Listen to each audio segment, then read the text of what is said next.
전능하신 하나님, 하나님은 그리스도를 통하여 온 세상에 주님의 영광을 드러내셨나이다. 비오니 우리가 굳센 믿음으로 인내하며 영원한 생명으로 인도하는 십자가의 진리를 전하게 하소서. 전능하신 하나님, 그리스도께서는 목숨을 바쳐 온 세상을 구원하셨나이다. 비오니 우리가 그리스도를 본받아 이웃을 섬기며 주님의 영광을 드러내게 하소서. 주여 하나님, 주께서는 믿는 사람들을 언제나 보살피시고 지켜주시나이다. 비오니 우리로 하여금 이 땅에 하나님의 정의와 평화가 이루어지기까지 끊임없이 기도하며 살아가게 하소서. 구원의 하나님, 그리스도 안에서 우리에게 새로운 삶의 길을 열어주셨나이다. 비오니 성령의 감화하심으로 우리에게 진실한 마음과 뜻을 주시어 주님을 예배하게 하소서. 예수님의 이름으로 기도합니다. 아멘.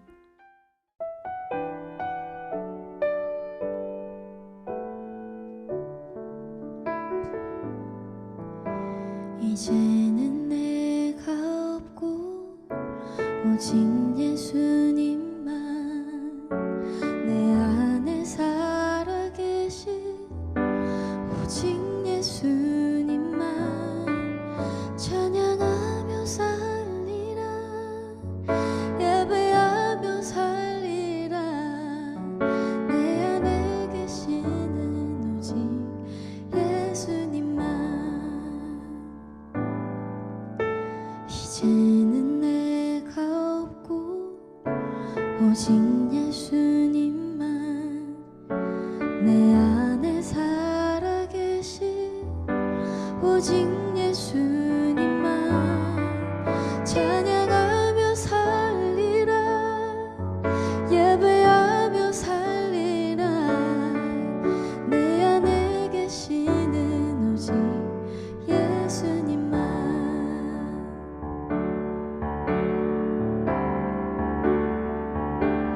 주님은 나의 아바 아버지 내 상한 영혼 만지시고 주님은 나의 아바 아버지 나의 모든 것 주님께 맡기리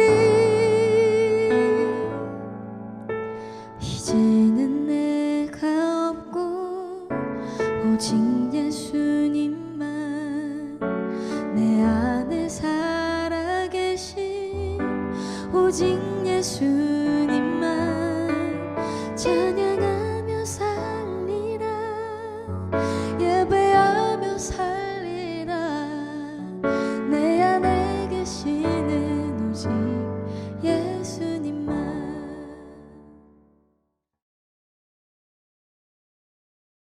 혹시 여러분에게는 반복적으로 하나님 앞에 저지르는 부끄러운 죄가 있지는 않습니까? 마치 이거 내가 귀신 들린 거 아니야? 라는 생각이 들 정도로 반복되는, 나로서도 믿기 어려울 정도로 기가 막힌 패턴을 가지고 있는 죄의 형태가 있지는 않습니까? 아마 예수님 당시에도 그러한 사람들이 제법 많이 있었던 것 같아요. 예수님은 그들에게 이해하기 쉽도록 이것이 무엇을 드러내는 것인지를 이렇게 말씀을 해주십니다. 43절 오늘 본문 시작하도록 하겠습니다. 악한 귀신이 어떤 사람에게서 나왔을 때에 그는 쉴 곳을 찾느라고 물 없는 곳을 헤맸으나 찾지 못하였다. 악한 귀신이 어떻게 했다고요? 어떤 사람에게서 나왔대요. 도대체 어떻게 악한 귀신이 이 사람에게서 나왔는지는 잘 모르겠지만 화요일 본문에서 예수님께서 너희의 아들들도 귀신을 쫓아내지 않느냐 물으시는 것으로 보아서 예수님을 의지하지 않고서도 축기의 일을 해내었던 종교인들이 분명히 존재했었던 것 같아요. 그런데 그러한 종교인들에 의해서 일어난 마치 선해 보이는 일들의 이면에는, 또한 내면에는 어떤 위험이 도사리고 있었느냐. 44절 이어서 한번 보십시오. 그래서 그는 말하기를 내가 나온 집으로 되돌아가겠다 하고 돌아와서 보니 그 집은 비어 있고 말끔히 치워져서 잘 정돈되어 있었다. 그렇지 않습니까? 내 죄의 문제를 나의 의지와 노력으로 해결해 나가려고 할 때, 또한 종교적 체계 속에서 그 죄의 문제들을 해결하려고 할 때 나름의 계획을 세우고 내 결심을 이루어갈 절차들을 생각해 보지 않습니까? 좋았어! 오늘이 데이 1이야! 생각하면서 잘 정리하고 정돈하고 노력하고 애쓰지 않겠습니까? 그런데 순전히 나의 노력으로 가득한 내면의 세계에서는 결국 무슨 일이 일어나는가? 45절 한번 보시기 바랍니다. 그래서 그는 가서 자기보다 더 악한 딴 귀신 7을 데리고 와서 그 집에 들어가 거기에 자리를 잡고 살았다. 그래서 그 사람의 나중 형편이 처음보다 더 비참하게 되었다. 이 악한 세대도 그렇게 될 것이다. 사탄은 예수님 없이 내 자아의 노력과 공로와 의지로 점철된 종교 생활을 하려는 자들을 기가 막히게 잘 알아본다는 거예요. 그런 사람에게는 귀신 하나가 아니라 귀신 7을 데리고 와서 그 사람을 거처로 삼고 살아가더라는 겁니다. 여러분, 대놓고 악하고 대놓고 음란한 사람보다 사탄이 훨씬 더 좋아하는 사람이 어떤 사람인 줄 아세요? 나의 노력과 의지, 공로와 결심만으로 종교생활 하는 사람이에요.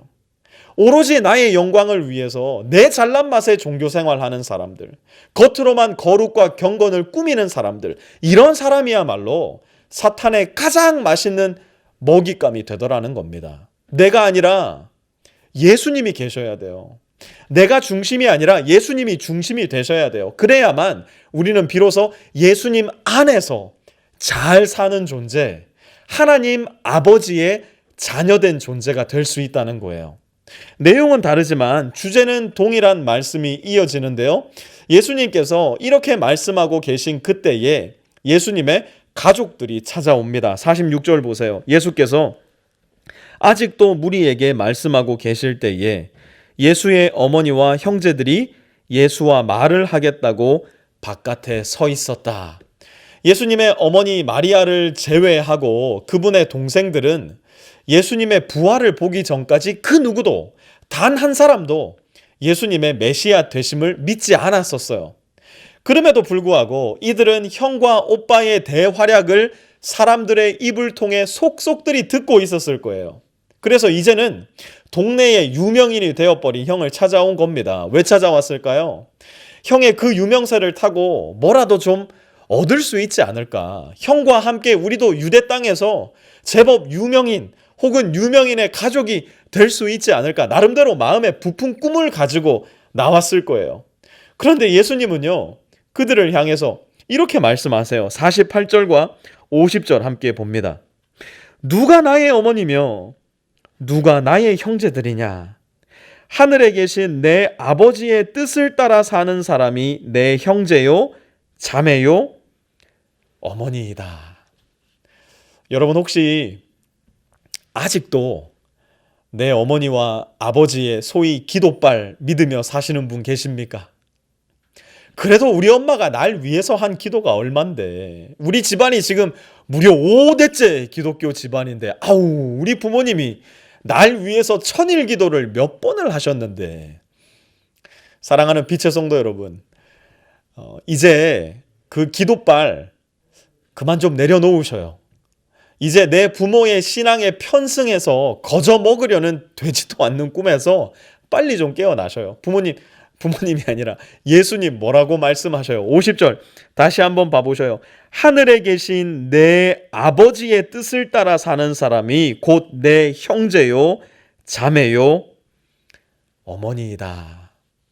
예수님은 육신을 입으셨을 당시 그분의 가족들에게도 이렇게 말씀하셨어요. 그분의 어머니 마리아에게, 그분의 동생 야고보와 유다에게도 이렇게 말씀하셨다면 오늘을 살아가는 우리에게는 더 말해 무엇하겠습니까? 주님, 우리 엄마가 절 위해 40일 금식기도 하셨는데요. 주님, 우리 아빠가 절 위해 서원 헌금으로 집을 한 채 바치셨는데요. 예수님은 내 부모의 신앙, 내 가족의 신앙에 눈 하나 깜짝 안 하시고 다시 우리의 두 눈을 똑바로 보시고 물으실 거예요. 누구야? 너는 오늘 하늘에 계신 내 아버지의 뜻을 따라 살고 있느냐? 내 아버지의 신앙도 내 어머니의 신앙도 결코 나를 예수님의 형제요 하나님의 자녀로 만들어주지 않아요. 나의 신앙, 나의 인생, 나의 간증이 나를 예수님의 형제요, 제자요, 하나님의 자녀로 만드는 겁니다. 저와 여러분은 오늘 하늘에 계신 우리 아버지의 뜻을 따라 살고 있습니까?